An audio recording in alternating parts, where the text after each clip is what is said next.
हाय, hello, नमस्कार. मी Ashwini, आशूज lifestyle चॅनलमध्ये तुम्हा सर्वांचं मनापासून स्वागत करते. आजचा दिवस तुम्हाला आनंदाचा, आरोग्यदायी जावो आणि तुमच्या सगळ्या मनातल्या इच्छा स्वामी महाराज पूर्ण करो, ही स्वामी महाराजांच्या चरणी प्रार्थना. तर आज आमच्याकडे अशी छोटीशी सकाळी सकाळी पाहुणी आलेली आहे आणि मस्त खुर्चीवर बसून तिचं ॲपल खाण्याचं काम चालू आहे. छान वाटतं सकाळी उठल्यावर असं काहीतरी बघायला.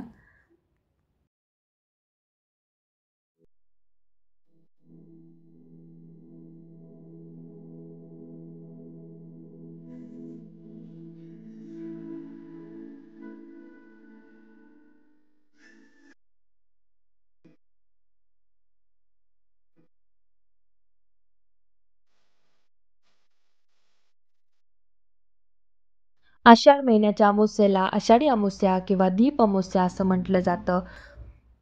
तर या दिवशी सकाळी लवकर उठायचं आणि आपल्या घरातले देव असे छान उजळून घ्यायचे. त्यानंतर आपल्या घरात जेवढे काही दिवे असतील ते सगळे बाहेर काढायचे, ते पण छान उजळून घ्यायचे.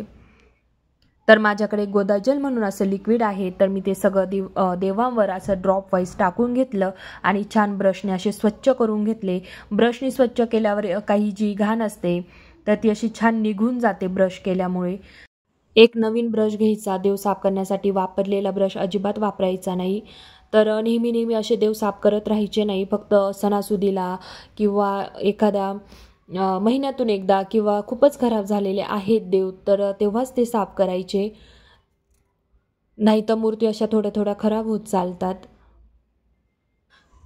माझं हळदीचं कुंकू संपलं होतं, तर मी साधं एक कुंकू आणलं होतं, तर ते लावलं देवांना. तर माझ्या सगळ्या मूर्ती अशा ना खराब झाल्या, बघत असाल.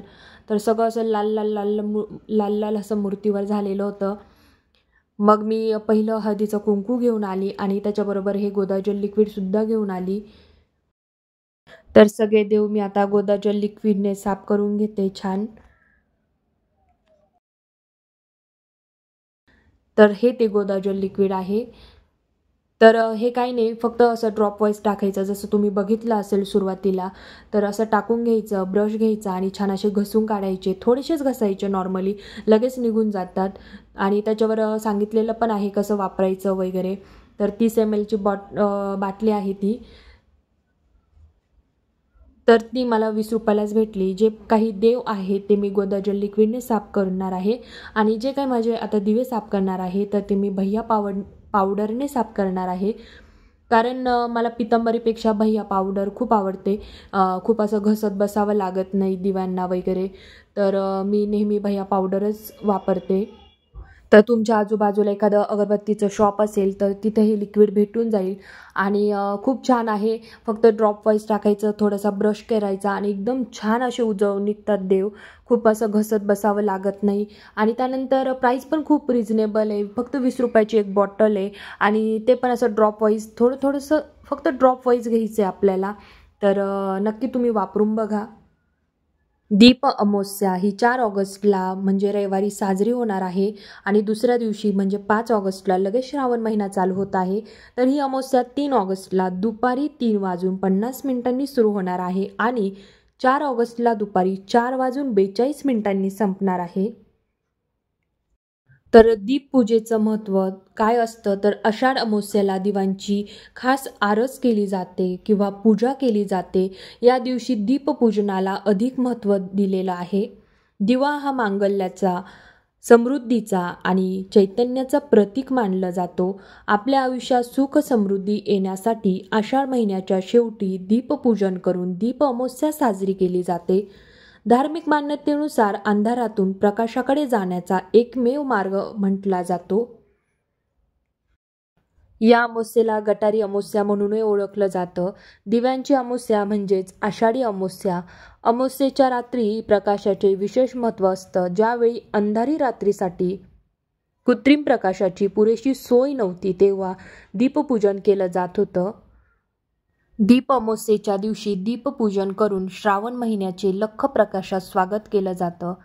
तिमिरातून तेजाकडे जाण्याचा सल्ला देणारा हा दिवा मांगल्याचं प्रतीक आहे. आपण रोजच सकाळ संध्याकाळ देवापुढे दिवा लावून प्रार्थना करतो. या दिव्याला आपल्या संस्कृतीत विशेष महत्त्व आहे. मांगल्य, समृद्धी, तेज, प्रकाश सर्वांच्या आयुष्यात नांदो या भावनेने हे दीपपूजन केलं जातं. अतिशय प्रसिद्ध असलेलं गरुड पुराणाच्या मते आषाढ अमावस्या हे व्रत जे लोक करतात, पूजा करतात, दान करतात, त्यांना सर्व प्रकारच्या दोष किंवा पापापासून मुक्ती मिळते. या दिवशी आपल्याला आपल्या पूर्वजांच्या नावाने दान करणे शुभ मानले जाते. दीप अमावस्येला पिंपळ, केळी, लिंबू, तुळशी आदी झाडांची रोपटे लावली जातात. तसंच या दिवशी माशांना पिठाच्या गोळ्या सुद्धा खायला दिल्या जातात.